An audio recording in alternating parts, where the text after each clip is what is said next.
Hi, guys. Welcome back to Alex's Life and Thoughts. Today, we're talking about Elizabeth Gilbert's All the Way to the River Love, Loss, and Liberation. Now, this book was part of Oprah's book club for 2025. She doesn't do a book every month. She does like every other month. Sometimes it's every month, but it's not every month. It's not like Read with Jenna or Read with Reese Witherspoon. No, Reese Withers. What is Reese Witherspoon's? Is it just Reese Witherspoon's books or whatever? It doesn't matter. But it's interesting because I pre-ordered this book the moment she announced it. I was like, I'm pre-ordering this. I'm getting it from Amazon and I'm also getting it from Apple. So at midnight when it came available, I started listening to the book and her read it. And then Amazon, the same day on Tuesday, delivered it in the mail. And I got this beautiful hardcover edition.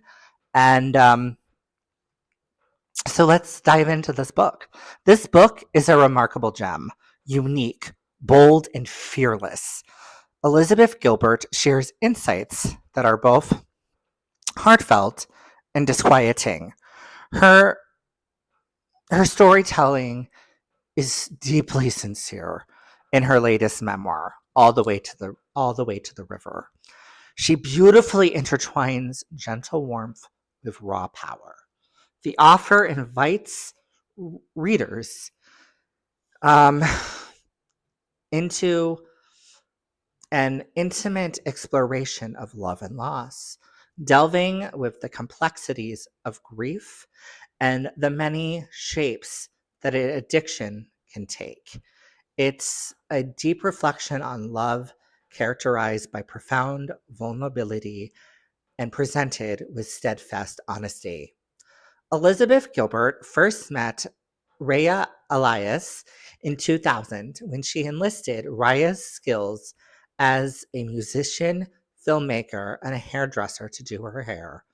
As the years passed, their friendship blossomed into a deep and inseparable bond.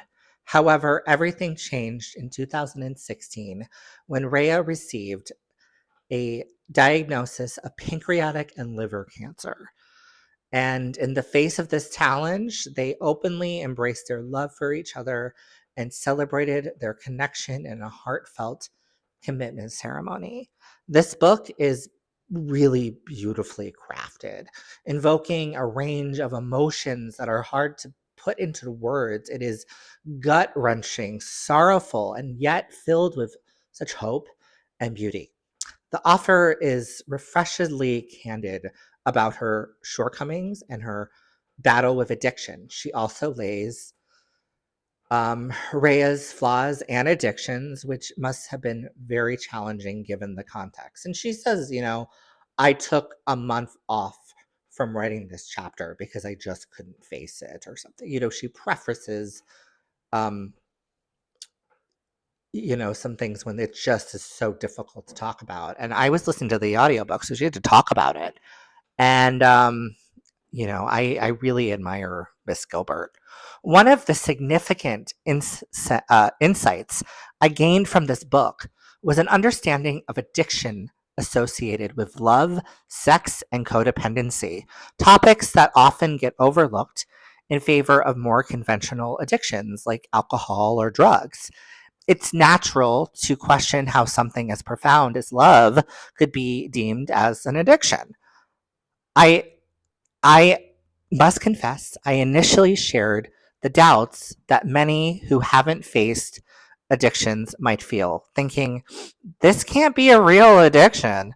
However, the author compellingly demonstrates that these forms of addictions are indeed real and can be incredibly harmful.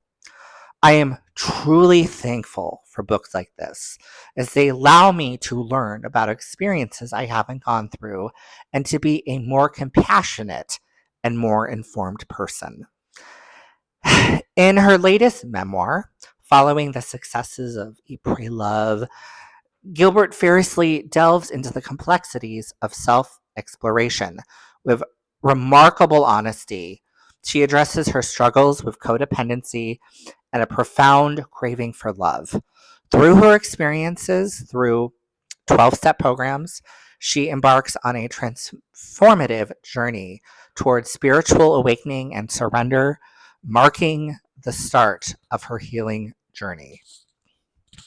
I am going to note that this book is not going to be for everyone. This book is definitely, I mean, I was reading the good read reviews, and it's very mixed. You know, some people just don't get her, and I get it.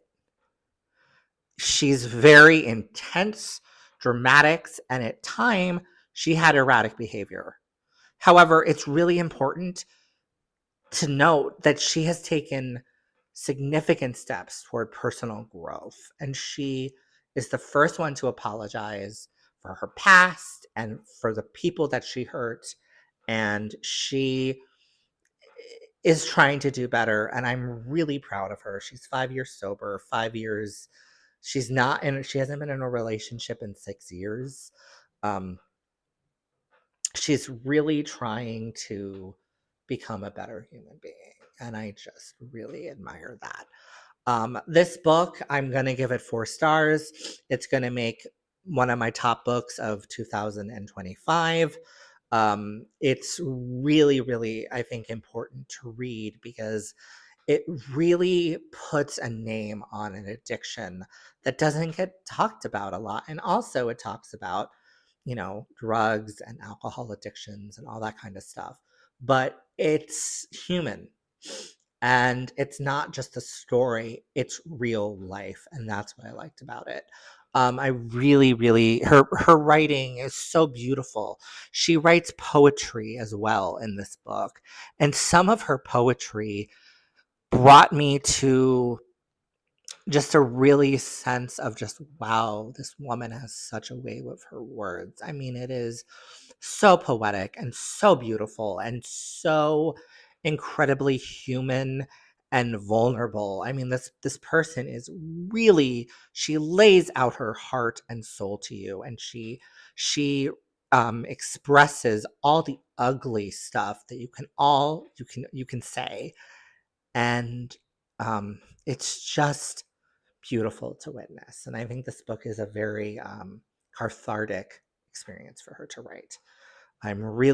It's a beautiful book. I understand why Oprah read it, and I understand why people didn't like it. I get it. It is not for everybody, but it is for me, luckily.